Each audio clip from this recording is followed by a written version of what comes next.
Hello, my fellow yogis. How's everybody doing? It's my Tibetan bells that I love so much. They're so calming and soothing. Yes, they are. How's everyone doing today? We are going to start where we left off last time. We did a video, and that is in forward fold, because the pose that we're going to learn today, we go from mountain pose to Uttanasana, which is forward fold. So let's start and have a little quick review of mountain pose. Starting from our feet, lift your toes up. Remember, there's 4 points on the bottom of your feet that you're going to root down into the earth. The ball of the big toe, the ball of the little toe, and the 2 outer edges of the heel. Root those down real strongly there, and the earth is rooting back to you. Now, through the arches of the feet, come up with energy through the knees, and then through your thighs. Now, to get your thighs activated, take a block, put between them, and squeeze it, and you'll feel the contraction. That's what you want to feel. As that happens, we go further up into our pelvis, tuck your tush under, pull your navel to your spine, and the energy just keeps traveling up through your ribs, opening up your chest and your heart, lengthening your neck, finally through the crown of your head. Feel like a string is pulling it up. You are lengthened. Your shoulders come forward, up, pull those shoulder blades back, squeeze them together, and gently drop them down, creating even more length between your earlobe and your shoulder. Your arms are relaxed at your side. Your elbows have a little tiny weight on them, pulling your shoulders even further down, and your palms are open. Mountain pose. Oh, such a powerful pose to begin the day. And the mountain pose actually is an initiating pose. It initiates the yoga class. It initiates a big sequence of vinyasas that you'll go through. It's kind of the beginning. And it's the transition pose into forward fold. And forward fold is a gateway to many different poses that you will go through in a sequence. So it all connects. Okay, let's take a deep breath in. Put those fingers up to the sky, let them rise. And this is a type of mountain pose. This is volcano pose. Mount St. Helens, Krakatoa. There we go. Wiggle those fingers up. Exhale and bring them back down to your sides. Now, the pose we do today is a little more dynamic. It's going to take a little more energy, a little more strength, and it's going to build some strength. It's going to build strength in your abs, in your core, and in your back, in your lower back. It's also going to stretch the backs of your legs really well. But, like everything else, there's a right way and there's wrong ways to do this. So let's try to get the right way. Make sure you have blocks or books, something you can put your hands on when we get down to the ground. So let's take one more deep breath. Up to the skies, up to the heavens. We're lengthening everything, and back down to our sides. We're going to start learning forward fold the little kid way. Take your hands, put them on your hips, and hook your thumbs behind your hips. Because when we go forward, we are going to be acting like a door, and our hips are going to be the hinge.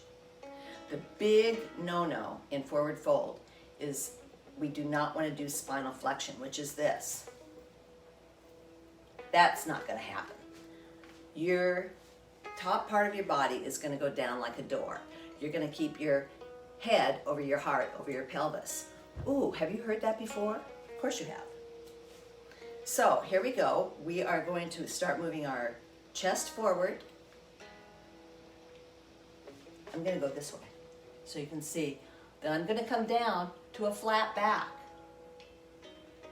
There I am. My head is, the crown of my head is pointing towards the front wall, and my tailbone is pointing to the back. And I should have as straight of a back as I possibly can.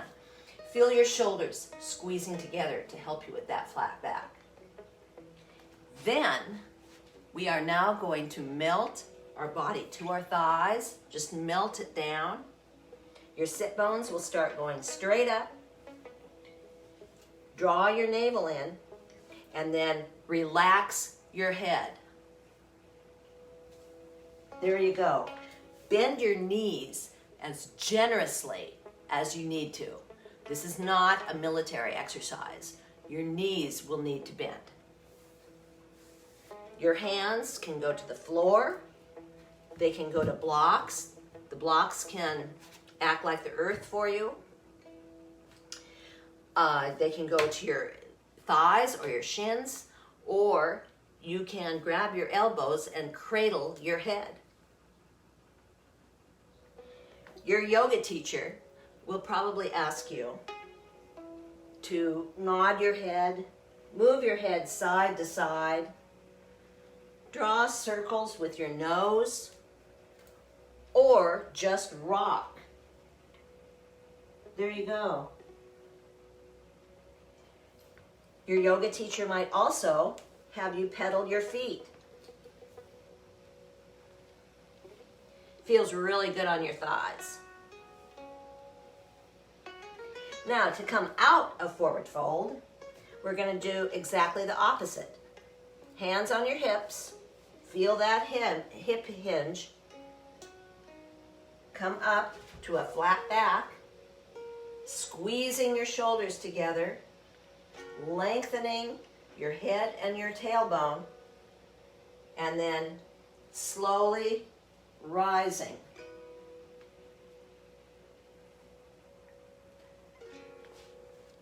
Keep your shoulders down, hands relaxed, and you're back at mountain pose. There. Now, we are going to do it big kid style. We did it little kid style so that you could feel your hips being the hinge and your upper body being a door to come down. Now, you are going to sweep your hands up to the sky.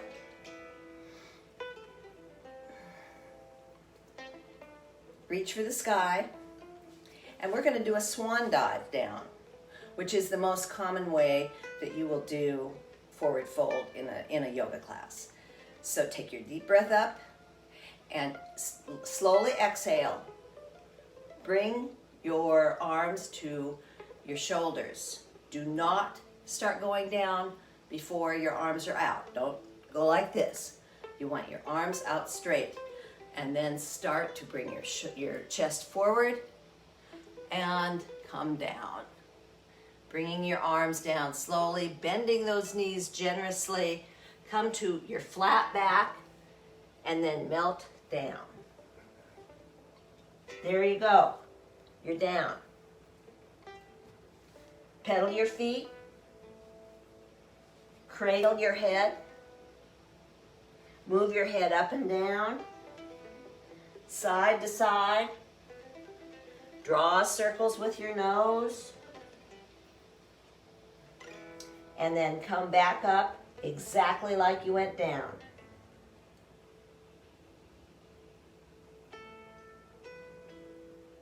Stop at the flat back.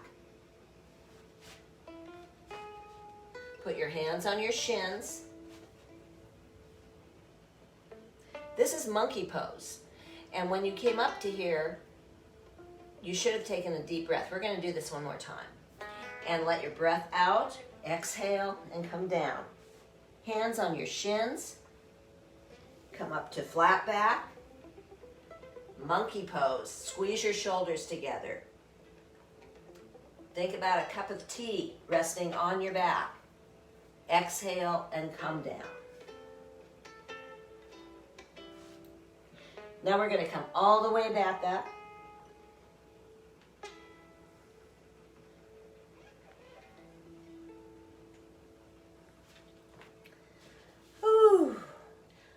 Hands, palms together at the top. Anjali Mudra. Whew. Shoulders are down. Knees are relaxed. You are lengthening, lengthening, lengthening. Good job. There's some options in doing a forward fold. If you are feeling a little bit wobbly going down, try to make a little wider stance and see if a wider base will stabilize you. Not like that, but just a little bit wider. You can do a forward fold sitting on the ground. Usually you need to have a bolster underneath you for your bottom to lift your hips up. Your legs are out fairly straight, but you can bend your knees a little bit. The other way is you can sit in a chair. And that is a really good way to build up strength if you're really having trouble building up strength by standing. I'm trying to think if I forgot anything. I don't think so. The big things you have to watch out for is flexing your spine. You want your spine straight. You want your knees flexed. Those are really big things. So I'm going to leave you today with my inspiration, and it is, don't take for granted that which you have been granted. Namaste.